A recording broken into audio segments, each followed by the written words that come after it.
today I thought I would do a fairly relaxed, chatty video talking to you about my experience of being vegetarian and going meat-free, and the fact that it's been over a year now since I decided to cut out meat and all animal meat products and stuff like that. I have been completely meat-free, including fish, for over a year, and I wanted to talk about it and stuff, and my reasons and my journey to being vegetarian. And yeah, so I thought I would talk about it. I was brought up eating meat.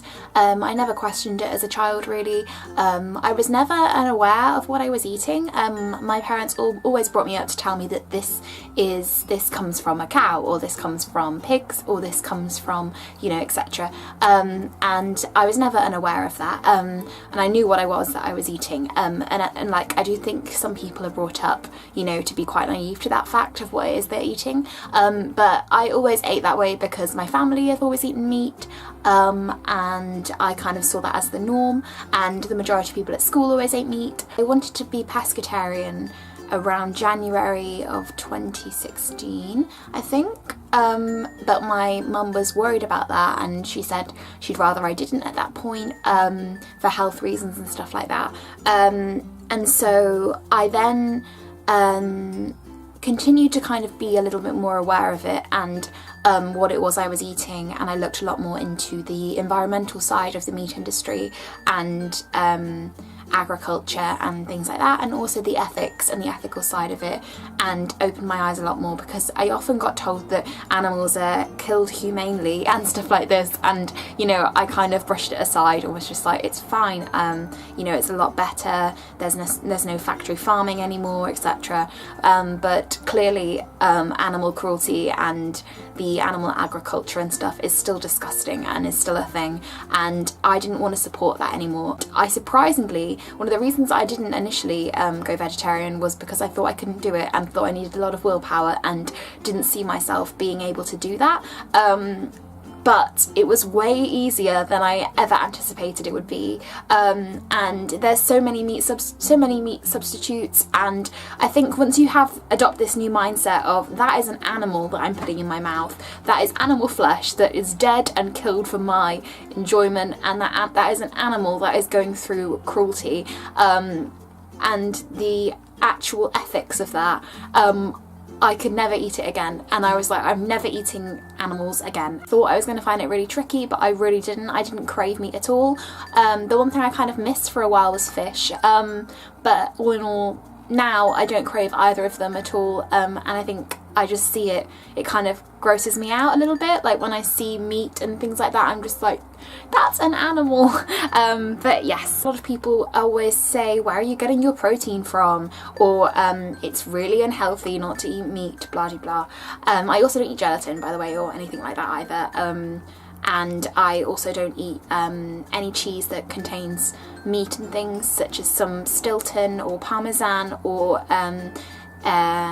Grana Padano, the stuff that's in pesto and things. Original side effects: you need to kind of train your body not to be relying on meat as your main source of protein. My mum will also agree with me here that for the first few months I used to get exhausted, like really tired, to the point where I was at a family party once and I was just couldn't keep my eyes open. I was exhausted, but that does pass. I take iron tablets and multivitamins and things like that, and I also make sure that I eat plenty of legumes and beans and other sources of protein. So I always have lots of grains and beans and like chickpeas, quinoa, and kidney beans and all these different beans and stuff. It's really important, because if you have a fairly plant-based diet, you need to make sure that you're eating other substitutes for your protein. It's really important,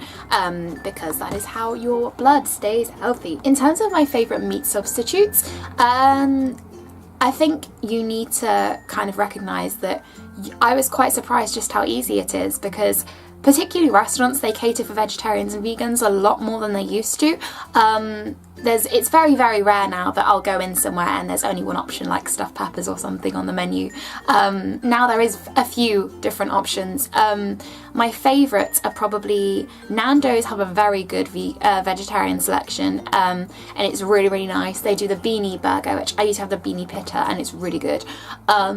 And where else is really good? Pret-a-manger, and they do amazing sandwiches. Falafel, my favourite is the chana chaat flatbread, which is like chickpeas and mango chutney and stuff like that, and it's really good. Pizza Express do a vegan pizza. They also do many vegetarian options.